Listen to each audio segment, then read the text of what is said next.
सत्य अहिंसा की यात्रा को लेकर मेवात में आप निकले हैं, थकते नहीं है क्या आप?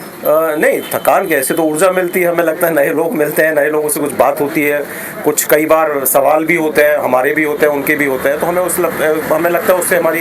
एक बौद्धिक खुराक जो है ना और ज़्यादा बढ़ती है, मतलब लगता है कुछ हमें मिला है, हमें मतलब शरीर का जो थोड़ी बहुत तकलीफें होती हैं, ठीक है, थकते भी हैं, थकान दूर हो जाती है। हाँ, लगता है कि इससे कुछ मिला, फ्रेशनेस मिली। अच्छा, अगर बात कर रहे हैं कि ईरान पर जो नाजायज जंग किया जा रहा है, तो क्या कहेंगे इसको लेकर? नहीं, बिल्कुल, ये तो केवल ईरान नहीं, पीछे भी जो कुछ हुई, वेनेजुएला का हुआ, और बहुत मतलब एक केवल इस समय की बात नहीं है, अरसे से जो जंग का तो मतलब ही है, जंग करेगा कौन? ताकतवर करेगा, मतलब एक कोई व्यक्तिगत तरीके से भी देखें, राष्ट्र की बात ना करें, तो हमला कौन करेगा?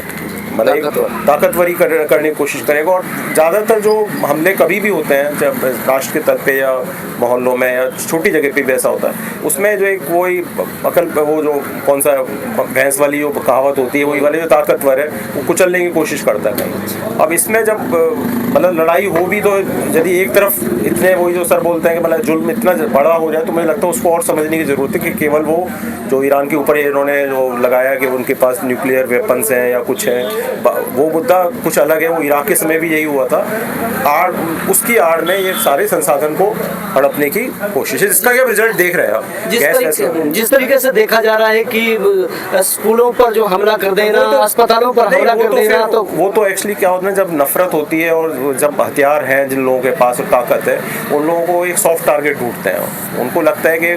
कितने नेता मरते हैं जब ऐसी बातें होती हैं, कितने बड़े लोग हैं, मतलब मर तो वो भी सकते हैं, ठीक है, कई बार हो भी जाता है, लेकिन वो जो टारगेट किया जाता है वो ऐसा होता है कि ऐसा कुछ और इसके बारे में सनसनी फैले, बल्कि मुझे लगता है कि उनको कोई संवेदना नहीं है। लेकिन जिस तरीके से ताकतवर देश अमेरिका अपने आप को मानता है, लेकिन ईरान झुकने का नाम नहीं ले रहा है, वो लगातार लड़ाई लड़ रहा है। तो ऐसा है कि जो वो ताकत केवल मतलब वेपन्स की नहीं होती, एक इंसान के अंदर की एक रूहानी ताकत होती है, और जब इंसान इस पर आ जाता है कि भाई मरना है, मतलब जब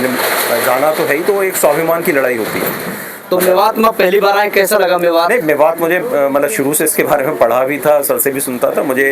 जो मतलब उम्मीद थी उससे और ज़्यादा बेहतर लगा। मतलब मुझे लगा कि मैं अलीगढ़ का रहने वाला हूँ, अलीगढ़ के इलाके में रहता हूँ, वहाँ से मुझे काफ़ी हद तक जो खासकर जिस इशू के ऊपर हम आज घूम रहे हैं या बात कर रहे हैं, मुझे लोगों का जो रेस्पॉन्स है बहुत पॉजिटिव, और बातचीत सुनने वाले लोग, समझने वाले लोग ज़्यादा मिले, मतलब